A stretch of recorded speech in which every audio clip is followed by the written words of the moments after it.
Amém? Graça e paz, amada Igreja Santa de Deus, amém? Queria pedir aos irmãos, por favor, que se levantassem, porque iremos ler as Santas Escrituras.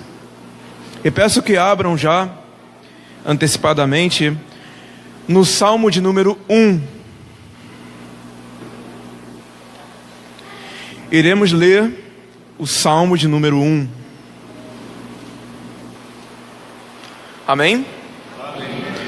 E assim diz a palavra do nosso Deus: Bem-aventurado o homem que não anda no conselho dos ímpios, nem se detém no caminho dos pecadores, nem se assenta na roda dos escarnecedores. Antes, o seu prazer está na lei do Senhor, e na lei medita de dia e de noite. Ele é como a árvore plantada junto à corrente de águas, que no devido tempo dá o seu fruto, e cuja folhagem não murcha, e tudo quanto ele faz será bem sucedido.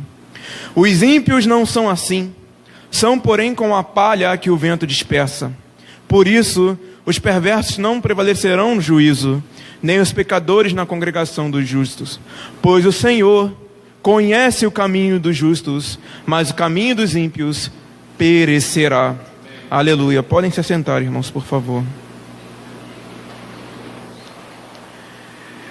O que é a felicidade? A felicidade tem sido o grande objetivo pessoal para muitas pessoas desde a antiguidade do mundo. A felicidade é o estado ou sentimento que nos chama a uma vida satisfeita e completa. Para todos, a felicidade é o ápice do prazer, é o fundamento da existência. Em todas as coisas buscamos sermos sempre felizes. Bem sabemos, irmãos, que hoje o nosso contexto de felicidade, ele mudou muito. Hoje as pessoas buscam felicidade em muitas coisas. Buscam felicidade na bebida, buscam felicidade nos jogos, buscam felicidade nos outros tipos de contextos, como por exemplo, uma família que esteja em grande ruína, desejando mal ao outro. Mas o que verdadeiramente é a felicidade? Essa é uma pergunta que os filósofos antigos sempre tentavam tratar, dizendo que ela era o axioma final e derradeiro do porquê as perguntas eram feitas, ou seja, por que verdadeiramente temos que ser felizes e o que é verdadeiramente a felicidade.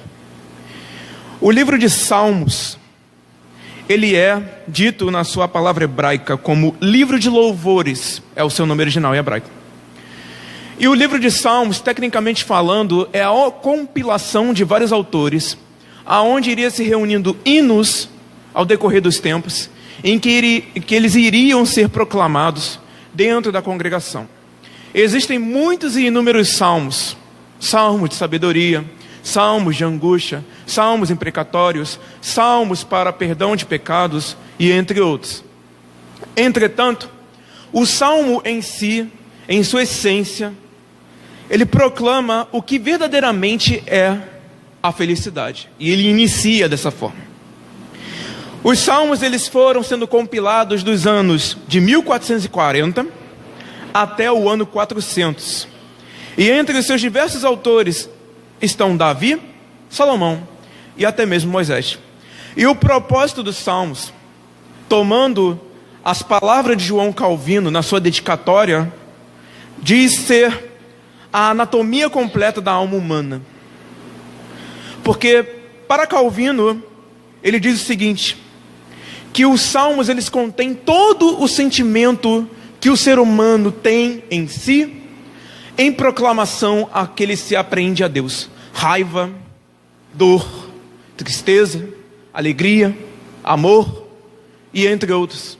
Por isso ele, em sua essência, ele tem contido nele todo o nosso coração, do qual nós proclamamos a Deus em todos os contextos que nós vivemos, sejam eles bons ou ruins.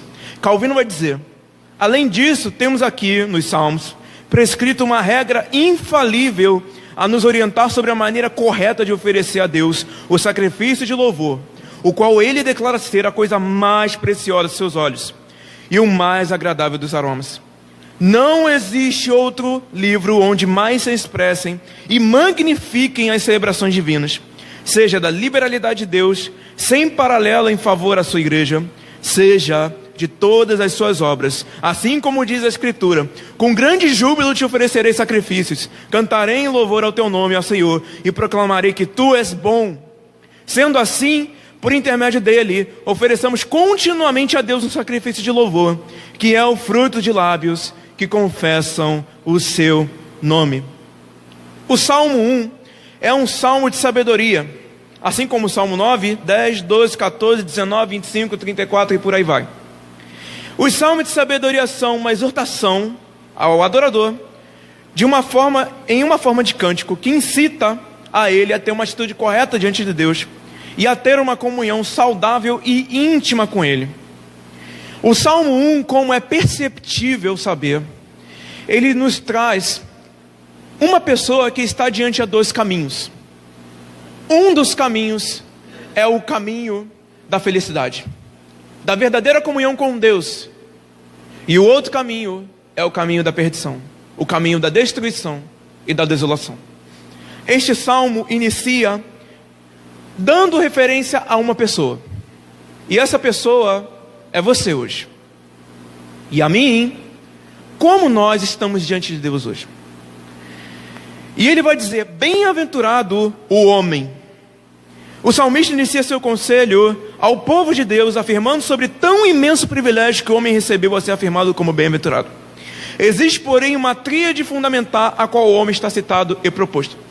Nós sabemos que bem-aventurado, ele é muito conhecido no grande sermão de Cristo no monte, aonde está de Mateus capítulo 5 até Mateus capítulo 7.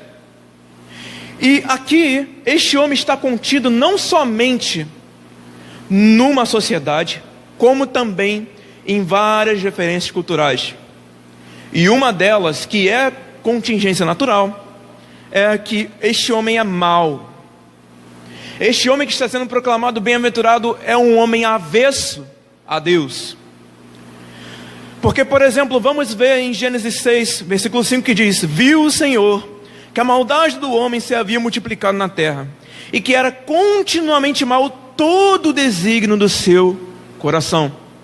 Este homem, fruto da perversidade de Adão e Eva, a quebrarem com Deus esta condição de bem-aventurança, fez com que agora nós estássemos embaixo do jugo do pecado. E este homem que está sendo proclamado bem-aventurado diante da congregação é um homem que tem o seu coração como Deus por seu inimigo. A segunda proposição feita por este homem é que esse homem é um homem consciente e aflito ao mesmo tempo. Romanos 7 vai dizer: porque bem sabemos que a lei espiritual, eu todavia sou carnal, vendido à escravidão do pecado, porque não faço o bem que prefiro, mas o mal que não quero, esse faço. Este homem tem contritamento e aflição, dor, com a sua própria condição diante de Deus. Estando diante a congregação de Deus, na comunhão dos santos, isso lhe dói. Porque ele bem sabe que todo o seu pecado contribui para que ele seja inimigo de Deus. Entretanto, este homem, ainda assim pelo salmista, é chamado de bem-aventurado, homem que está privilegiado de estar com os santos. E a saber disso, este homem tem aflição dentro de si, a saber a quem está diante. A terceira preposição é que este homem é amado por Deus. A tradução literal desse verso no hebraico é a seguinte: ela diz: ó bem-aventurança do homem. E a versão King James, traduzida para o português, diz: abençoado com felicidade é o homem. Existe aqui, dentro das palavras originais dos Salmos, uma palavra denotada como bem-aventurança, junta com uma outra palavra. Esta palavra denotada como bem-aventurança, ela está no plural, contingida com outra palavra que está no singular. Isso, dentro das Escrituras, é colocado como algo que é relevado com grande preciosidade. Isso é visto no Gênesis 1, versículo 1, onde fala que Deus criou os céus e a terra. E esta palavra aparece em 1 Reis 10, versículo 9 a 10, que diz: felizes os teus homens, felizes estes teus servos, que estão sempre diante de ti, e ouvem a tua sabedoria. Bendito o Senhor teu Deus, que se agradou de ti, para te colocar no trono de Israel. É porque o Senhor ama Israel para sempre, que te constituiu rei, para executar juízos e justiça. No contexto de 1 Reis, a rainha de Sabá, que estava grandemente movida em seu coração para conhecer Salomão, a saber de sua grande fama, não somente pelo prestígio do que os seus servos sabiam, mas também do porquê ele tinha essa sabedoria. Ele a utilizava de forma verdadeira, ele a utilizava de forma a glorificar a Deus. E então ela foi ver grandes feitos de Deus na vida de Salomão. E chegando lá, ela diz: bendito seja o Senhor teu Deus. Mas por quê? E logo diz: é porque o Senhor ama Israel para sempre, que te constituiu rei. Aqui está proclamado que este homem mau, que está diante do culto a Deus, é um homem amado. É um homem que contém nada diferente dos outros que está dentro da sociedade que ele vive. Mas a única diferença que faz é: ele me amou. E então, na outra parte do versículo 1 diz: este homem não se detém no caminho dos pecadores, ele não anda no conselho dos ímpios, nem se assenta na roda dos escarnecedores. Então, qual é então a relevância de ser chamado de bem-aventurado esse texto ao homem que está sendo denotado aqui? É simples. O justo, o santo, o crente, ele é conhecido por aquilo que ele evita fazer. Hoje nós vemos, infelizmente, muitas pessoas que colocam outras coisas no lugar de Deus para que ele dê infelicidade. E isso não é a nossa felicidade. Podem colocar os jogos de futebol como um momento feliz. Podem colocar leituras de outros planos, trabalho, qualquer tipo de hobby que momentaneamente nos fazem felizes, mas não a nós. Nosso coração não está, neste momento, em nossa vida, a estar direcionado para essas coisas. Em verdade sabemos que o nosso coração foi transformado pelo poder vindo do alto e dado a nós. E este poder é colocado e apresentado gradativamente a nos diferenciar dessas pessoas.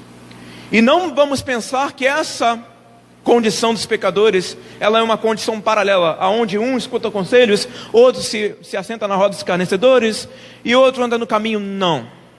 O salmista aqui diz e fala a nós do privilégio que nós temos hoje e quanto devemos ter cuidado a não perdê-lo. Primeiro ele diz que o ímpio é a pessoa que anda no conselho. O que é andar no conselho? Andar no conselho é a porta de entrada da impiedade, a qual, ao ser ouvida, não expressa imediatamente, mas já nos arrebata para uma comunhão vacilante. Vou dar um exemplo prático do que é andar no conselho. Andar no conselho é você dar a atenção a novelas que fazem menção a outros tipos de ideologia e deixando de lado a verdade das Escrituras. A partir do momento em que você, por exemplo, aceita que o aborto, ele é algo que pode ser aceitável, você já está andando no conselho dos ímpios. A partir do momento em que você vê uma briga de rua e você diz: não tenho nada a ver com isso, porque não conheço, não sei quem é, vou só orar por onde, você já está andando no conselho dos ímpios. Se você traz o seu filho ou sua filha ao culto, mas não o ensina a adorar, a orar, a proclamar que Deus é grande e o ensinar aos átrios e a andar no caminho do Senhor, dizendo: ele ficará mais velho e então nesse tempo irei instruí-lo, você já está andando no conselho dos ímpios. São exemplos práticos que estão contidos em toda a nossa igreja. Evangelho da prosperidade, evangelho da conquista, evangelho da macumba, seja lá o que for, isso é pequeno diante a tanta perversidade que nós nos proclamamos a ouvir e deixar as escrituras de lado. E agora a pessoa que a ouve, ele passa para um outro estado, o estado de que ele caminha com os pecadores. E o que é caminhar com os pecadores? Caminhar com os pecadores nada mais é do que ter um hábito de pecar contra Deus. Um hábito muito conhecido é de quebrar o descanso do domingo. Pessoas aproveitam o descanso onde não estão trabalhando e dizem: antes de ir para o culto ou fazer qualquer outra coisa, irei ali dar uma andada pelo shopping, comprar alguma coisa que preciso fazer, enfim, vou assistir um futebol com meus amigos, vou fazer qualquer outro tipo de coisa e vou aliviar minha mente até o tempo do culto. Aí no culto eu irei pensar somente em Deus. Você já quebrou o mandamento. Você já pecou contra Deus.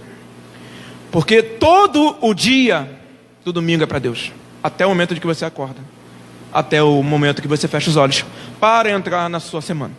É isso que diz a palavra de Deus. E depois, aqui diz que este homem ele se assenta na roda dos escarnecedores. E aí é um problema muito grave, porque neste momento o homem já perdeu não somente a consciência, mas também a dor que ele sentia antes quando ele pecava contra Deus. Esse é o ápice de uma vida impiedosa, a qual agora o homem está tão acostumado a pecar contra Deus que jamais é incomodado pelo modo que vive. Ele agora se assenta com outras pessoas, talvez da sua faculdade, talvez da sua escola, e trazem para a mesa alguns assuntos que não são, às vezes, um assunto lícito, ou talvez um assunto até mesmo que afronte o cristianismo. Mas você, para pagar uma de moderninho, para você não ser visto como diferente, careta, você cala a boca e ouve as blasfêmias que são ditas contra o nosso Senhor. Se você está nesse estado, procure uma ajuda imediatamente. E aqui diz, pelo comentário de Calvino, o profeta, contudo, não só prescreve aos fiéis que se mantenham à distância dos ímpios, temendo ser contaminado por eles, senão que sua demonstração implica que ainda seja prudente, a fim de que não se corrompa, nem se entregue à piedade. No tempo da reforma de Lutero, e em paralelo dessa de Zwinglio, houve um movimento muito radical, que era chamado o movimento dos anabatistas. Esse movimento tinha não sei o que eles pensavam na época, mas eles tinham como sacramento, uma coisa que o santo deveria fazer e não deveria quebrar, que era não ter amizade com pessoas do mundo. Você não poderia ter amigo, se o seu amigo não fosse crente, você não poderia ter uma amizade com ele. Não é isso que pregamos, porque seria impossível você não andar com pecadores, sendo que você é um. E é impossível que você vá se contaminar com aquilo que está fora de ti, se o pecado está no seu coração. Portanto, é irrelevante. Por isso que diz a palavra, na verdade, o salmista fala que nós não devemos nem andar, nem se deter, nem se assentar. Mas por quê? Porque ele reconhece que em nós mesmos, se atentarmos para a primeira dessas coisas, nosso coração nos lubrificará para que nós atentemos até as últimas consequências. O problema está em nós e não no mundo. Mas o mundo pode ser um fator que alavanque esse sentido. No verso 2 está escrito: antes o seu prazer está na lei do Senhor, e na sua lei medita de dia e de noite. Essa palavra que faz referência a ter o prazer na lei do Senhor é uma referência possível a Deuteronômio capítulo 6. Porque lá diz: ouve Israel, o Senhor, Deus de teus pais. Ouve, ó Israel, o Senhor nosso Deus é o único Senhor. Amarás, pois o Senhor teu Deus de todo o teu coração, de toda a sua alma e de toda a tua força. Aqui faz uma referência ao chamado Shema. que é chamado ouve. Um comentário da Torá, que foi redigida para a versão brasileira pela editora Sefer, afirma o seguinte: este versículo constitui a profissão de fé israelita chamada Shema. Todo israelita deve recitá-la conforme se acha de ser escrita no ritual, todos os dias, pela manhã e à noite. As primeiras palavras que as crianças devem aprender são Shema Israel, que significa ouve Israel. E as últimas palavras que a pessoa deve proferir na sua morte são Shema Hashem Eloheinu Hashem Echad, que significa o Senhor é o nosso Deus, o Senhor é um. O que isso quer dizer? Que a Constituição, diante de ter prazer na lei do Senhor, não é somente estar aqui neste momento cultuando a Senhor, lendo as palavras, lendo o Evangelho, lendo os Salmos. Isso as pessoas lá de fora conseguem fazer. Não é isso que a palavra diz. Porque prazer aqui denota uma palavra de origem que dá não somente a impressão, mas o dever de olharmos para aquilo que objetivamos como algo a ser não somente adorado, mas também apreciado em última instância. Meu irmão, quando você lê a Bíblia aqui, o que está dentro do teu coração?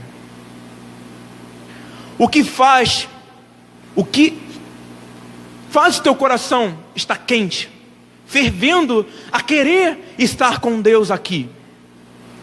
Você é indiferente quando você lê as Escrituras?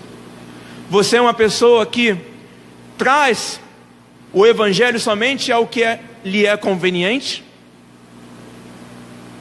Ou você, quando lê as Escrituras, você se entra em solitude, que significa entrar em um momento sozinho, com Deus, e busca-o em espírito e em verdade? Enquanto eu estava em casa, pegando algumas referências de estudo para poder fazer esse sermão, eu não consegui achar uma foto sequer de algum judeu orando. Eu não consegui achar nenhuma imagem, nem que fosse desenhada, de uma criança, de um momento aonde alguém está diante da congregação adorando a Deus. Hoje temos um evangelho aonde proclama que aquele que é santo é aquele que tira foto orando. Que temos um evangelho que aquele que é santo, verdadeiro, é aquele que está ali orando alto para que todos ouçam. Irmãos, está verdadeiramente contido no evangelho para ter prazer na lei do Senhor e ganhar felicidade com isto, não é estar aqui e agora, mas é viver aqui e agora. É você entrar aqui dando a Deus o fruto da sua semana, seja ela boa ou ruim, e proclamar que Ele foi soberano em todos os momentos e que você confiou, mesmo que vacilante, nas decisões que Ele tomou. Nos versículos 3 e 4 diz, dando um contraste ao que é a natureza do verdadeiro adorador de Deus e qual é o falso adorador de Deus. Aqui o salmista usa uma metáfora que implica a natureza dos homens que buscam viver os mandamentos e a honrar uma aliança com Deus, e os que rejeitam. Calvino vai falar que os filhos de Deus vicejam constantemente e são sempre regados com as secretas influências da graça divina, de modo que tudo quanto lhe suceda é proveitoso para a sua salvação. Romanos 8 está dizendo isso, que Deus predestinou aqueles que Ele quis, e a estes Ele fez conhecer-te, e a estes Ele justificou, e a estes Ele santificou, para no fim Ele se glorificar, feitos à imagem do Filho de Deus. A estes, como é dito, e também mostrado no telão, como uma árvore que está à beira do rio, ele é como uma árvore que aos poucos ele vai crescendo. Ele vai tendo dificuldades para crescer. E ao momento que ele vai crescendo, e crescendo, e crescendo, e crescendo, diz o texto, que ele não murcha, e quando no seu devido tempo, ele dá o seu fruto. O verdadeiro adorador de Deus, quando ele entra aqui, ele não entra aqui em busca de obter algo. Ele entra aqui em busca de oferecer algo, mesmo que imperfeito. E mesmo que ele veja a felicidade dos ímpios, que são como aquelas árvores em Israel, que crescem muito rápido e ficam lindas, mas no meio do deserto, elas secam e murcham e não dão fruto algum, porque nelas não contém nenhum tipo de água que entra em suas raízes e lhes dê força para dar esse fruto. Infelizmente nós temos esse propenso acaso de olhar para a vida do ímpio e dizer: olha só a vida dele, eu sou crente, eu creio em Deus, eu creio em Jesus, mas a minha vida está muito difícil, está difícil pagar as contas, nem sempre tenho o que comer, no trabalho estou indo mal, fui despedido, na faculdade não estou com notas boas, terminei com a minha esposa, fiz o que era errado, vacilei com aquele que não devia. Agora olha o ímpio, ele tem carros, ele tem motos, ele tem uma casa grande, ele tem uma banheira de hidromassagem, ele tem dinheiro no bolso, vai para a praia, gasta R$1.000 por dia. Quando ele está com os amigos, eu só vejo ele rindo, tomando um uísque de primeira. E infelizmente, temos que confessar que nós admiramos isso.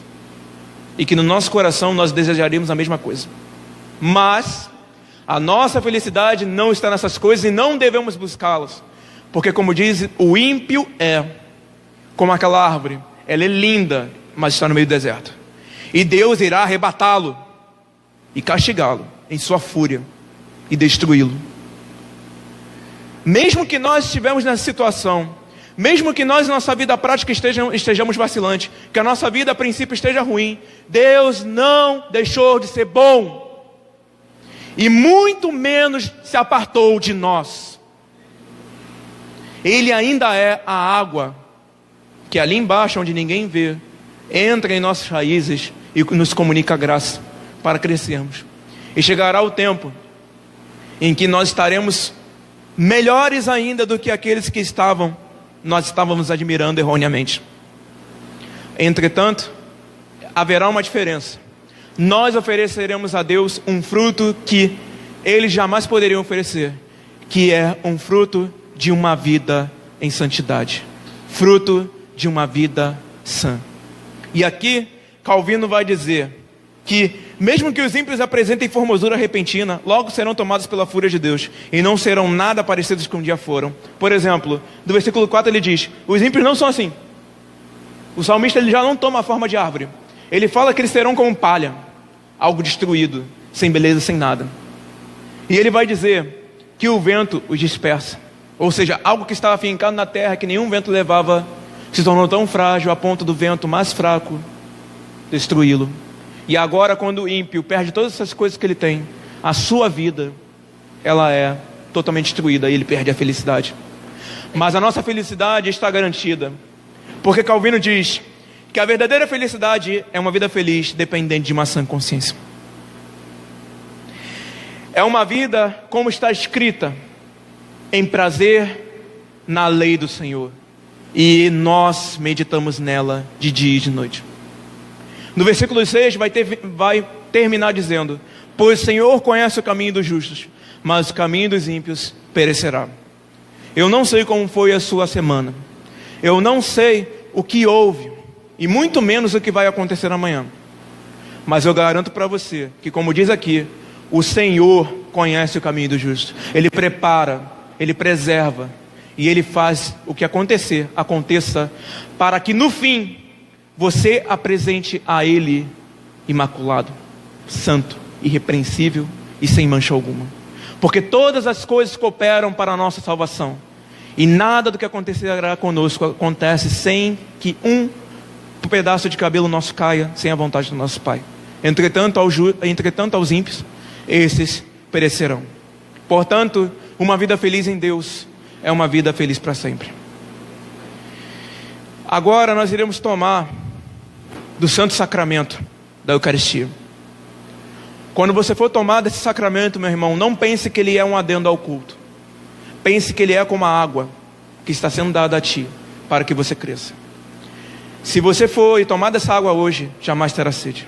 E se você for e comer deste pão hoje, jamais terá fome. Por isso eu quero orar pela tua vida antes de ministrarmos o sacramento, a fim de que Deus também ministre em nosso coração a sua bendita graça por meio da tua palavra. Pai Santo, agradeço a Ti, Senhor, pelo privilégio de estar aqui, comunicando ao teu povo aquilo que tu quer nos dizer. Obrigado, Deus, por todas as coisas que o Senhor tem feito a nós, sejam elas boas ou ruins. Mesmo que estejamos vacilantes diante de Ti, Deus, bem sabemos que todas as coisas acontecem conforme a Tua vontade. E nós hoje, ó Deus, pedimos perdão por todas as vezes que duvidamos de Ti. E pedimos perdão também, ó Deus, por pensar que todo o mal que acontece conosco, fora de nós, ele é um mal que foi planejado por Ti. Pedimos, ó Deus, a Ti, que o Senhor venha encher nosso coração com o Teu poder e Teu Espírito, a fim, Senhor, de que nos faça uma renovação em nossa mente. Que não desejemos o ouro ou a prata, mansões, carros ou motos, mas desejemos a Tua comunhão, mas que desejamos o Teu amor que é dado a nós imerecidamente. Pedimos a Ti, ó Deus, que o Senhor nos ajude a andar e a definir em nós, a evitar dessas coisas, a nós estamos em comunhão com o pecado. Pedimos a Ti, Senhor, que nos dê força, e que seja a água que beberemos, e que seja o pão que nós comeremos.